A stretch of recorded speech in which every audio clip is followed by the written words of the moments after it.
We are with Howard Hendrick, the Director of Oklahoma's Department of Human Services. Thanks for talking with us today. Great to be with you, Russ. Let's talk a little bit about, we have the new year, 2011, but I guess we're a little more than halfway through the fiscal year. Right. How have things been going, and what would you like to see happen here in the next few months in the year? We are operating really with the fewest employees we've had in more than 20 years, and yet with the heaviest demand we've ever had. In just the last 6 months, we've added 27,000 people to our food stamp rolls. If you go back and look over the last 24 months, we've added about 170,000 people, almost a 40% increase. And so just the volume of work, you know, a 40% increase in 24 months is a lot of work for actually fewer employees. Let's talk about a couple specific things related to Tulsa. There's the lawsuit in the federal court by Children's Rights. They declared the foster care system broken. You've made a lot of improvements since that was filed in 2008. How do you feel about that system right now? Well, we've made a lot of progress, and we've made a lot of progress before then. We've been the first state in the nation, for example, to have a federally approved statewide automated child welfare information system for more than 20 years. Only 8 states have ever reached that level of having that kind of quality data to really help us manage our system. We are the #1 state in the nation for adopting children out of foster care over the last 5 years. So the number of kids who get adopted in Oklahoma per capita is significantly better than most states. Child maltreatment in foster care is lower than the national average, and that's in spite of the fact we have a broader definition of child abuse and neglect in some states, and a lighter burden of proofs, and a more robust monitoring process. We expect to visit every child in foster care every month. And we have a pretty good compliance with that. 95% of our kids get visited each month. So we think we've had that record for many, many years. So we've always thought that we had a very good system. We're still continuing to improve it. A lot of the improvements that have been made are on the front end now. I think we're doing a much better job of providing prevention services so we don't have to bring children into care if we can avoid it. Most of that happened really as a result of some good legislation, I think, that occurred a couple of years ago, which said that, particularly in Oklahoma County and Tulsa County, law enforcement couldn't just drop off a kid at a shelter and that gave the state custody. That really getting rid of the standing orders for those judges really helped a lot. And each case is handled separately, as it should statutorily be handled. We also asked the director of DHS about the case of Lindsay Fiddler up in Bartlesville. Fiddler is charged with child neglect after her 10-day-old baby daughter, Maggie Mae Trammell, was found dead in a washing machine.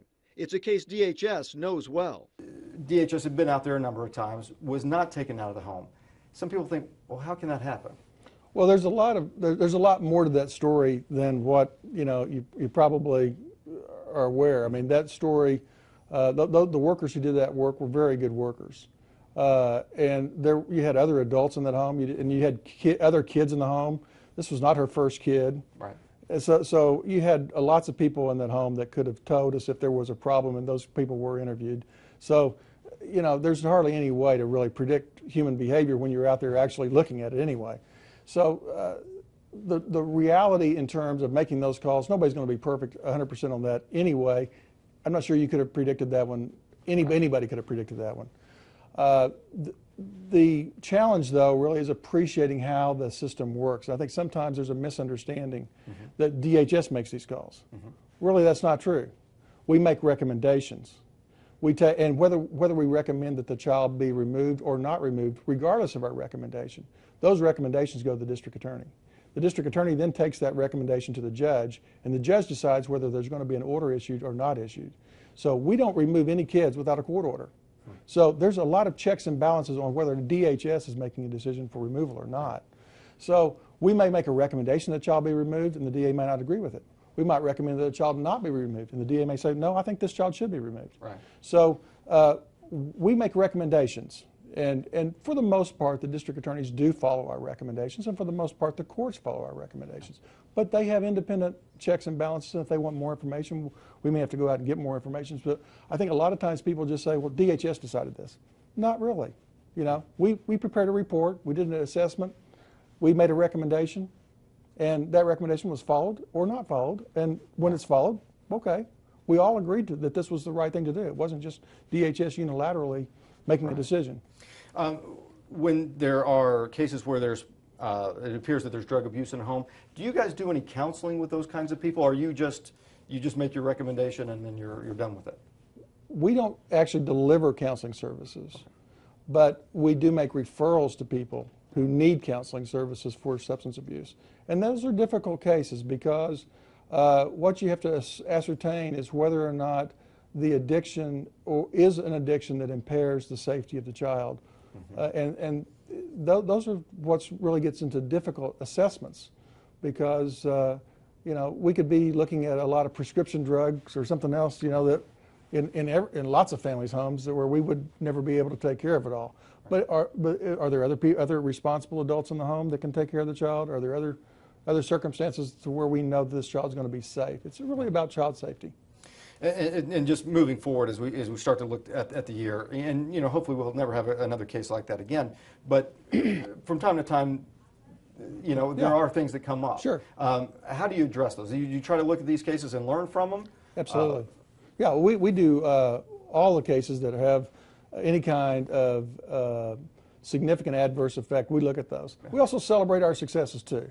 I think sometimes we only focus on these cases over here and we forget about almost 1,700 children were adopted last year out of Oklahoma's foster care system.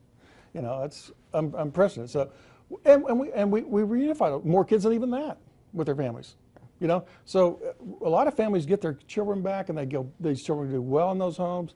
They solve whatever their crisis was. We have to see the family in probably their most, not their best day. Right. And we try to help them have a better day with their kids. That's really what we want to try to do. You've been here now 12 and a half years or so forth.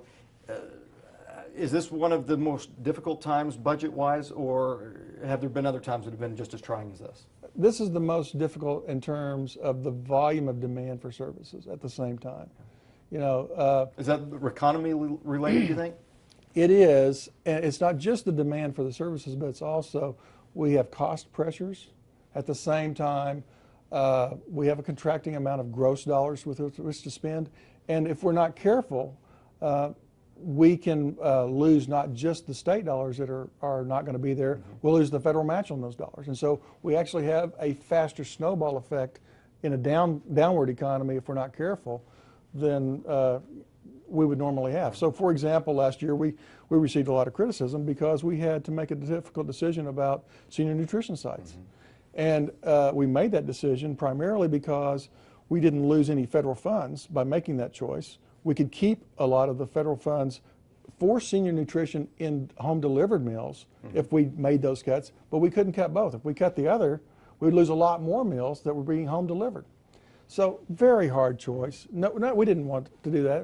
And we were looking at, actually about this time last year, we were pretty sure we were looking at furloughs for our employees. Right. Now you think about furloughs with another growth in food stamp demand, we would have people, which has happened in other cities across the country, people waiting 3-6 months for an interview to just get their food stamp application. Yeah. So if you don't have people there to actually make sure people get food, it's pretty dire. Sure. Yeah.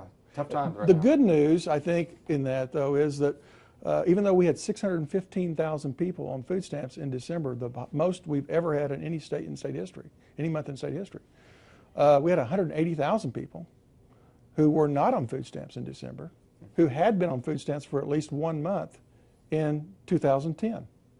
So the challenge we have is just the size of the ebb and flow of people who get a job. You're no longer eligible if your income gets above certain levels. So we did a lot of work to get that person eligible. Well, they're not eligible. That's okay. That's good. We're glad they're back at work. But somebody else lost their job, and we're having to figure out their eligibility now. Sure. So just the volume of people in the ebb and flow of a year where we're trying to recover from the economy is significant. It's a great program in terms of what it also does for our economy. We're going to spend between $800 and $900 million this year on just food.